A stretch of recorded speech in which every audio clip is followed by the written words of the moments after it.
Les histoires passent mais ne se ressemblent pas. Cette semaine, on rentre dans la sphère politique avec l'histoire de Kambu versus Stan. Deux rivaux qui étaient pourtant des amis auparavant. Kambu et Stan étaient des amis d'enfance.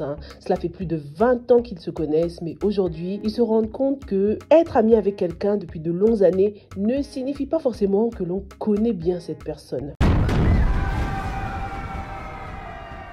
Ce premier épisode commence in medias res, comme on dit, en pleine action, une technique cinématographique que le réalisateur a choisi d'utiliser pour captiver notre attention et ça marche. Kambu et Stan se battent et on découvre tout de suite à quel point Léa, la femme de Stan, est sa plus grande supportrice, son plus grand soutien. Stan et Léa sont mariés depuis un long moment. Ils ont une fille qui est assez grande maintenant, à peu près 9-10 ans je lui donnerais. Léa est une grande source de motivation pour son mari. Elle me fait penser à l'adage qui dit derrière un grand homme se cache une grande femme. Ça se voit qu'elle l'influence beaucoup quoi. Lorsque Stan décide d'inviter son ami Kambu et sa femme Rachel à déjeuner, il leur annonce qu'il a décidé de se présenter aux élections municipales. Tu as peut-être devant toi le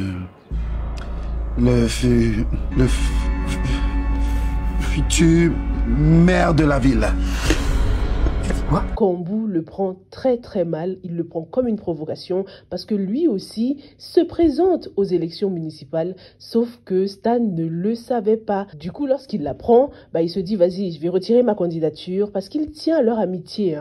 Si ma candidature dérange tant à ce point mon frère Kambu, je devrais peut-être y renoncer dès maintenant, non? Mais hors de question pour Léa qui lui en dissuade. Tu vas te présenter à ces élections-là et tu vas montrer à ce Kambu-là que toi aussi tu en as dans la culotte.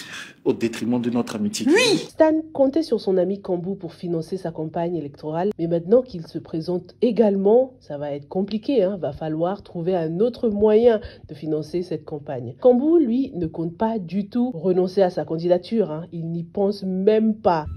Va se passer comme ça. Faut dire qu'il subit de la pression de collaborateurs qui viennent le menacer jusqu'à chez lui. Cet imbécile qui voulait nous duper. Où est-ce qu'il est déjà? 6 pieds sous terre. Il leur a promis des terres lorsqu'il deviendra maire parce que ça y est, il s'y voit déjà, Kambu. Il est tellement déterminé le mec. Il propose de leur attribuer des terres à condition que toutes ses dettes soient épongées. C'est déjà un red flag, ça se voit que Kambu c'est vraiment un malhonnête. Même s'il devient maire aujourd'hui, là, ce sera un maire malhonnête. Laisse tomber. Kambu souhaite mettre toutes les chances de son côté, les gars. Du coup, il va même jusqu'à consulter des forces obscures. Tu avances vers la victoire. Tes coups représentent les obstacles sur ton chemin. Une course au pouvoir vraiment féroce. Pendant que Kambu va chez les marabouts, Stan lui va sur le terrain à la rencontre des gens. Il mène une belle et honnête campagne malgré le manque de fonds. Les deux hommes sont plus que jamais déterminés. Que le meilleur gagne. Il faut absolument que je gagne. Mais ce ne sont pas les seuls ambitieux, ce ne sont pas les seuls déterminés dans cette histoire. Léa également est prête à tout pour devenir la femme du futur maire de la ville. Elle va voir Kambu en cachette, en secret, pour lui demander une aide financière. Et on découvre un scandale, les gars, une grosse trahison. On dirait que ça fait longtemps que Kambu convoite la femme de Stan. Tu es mon bisou.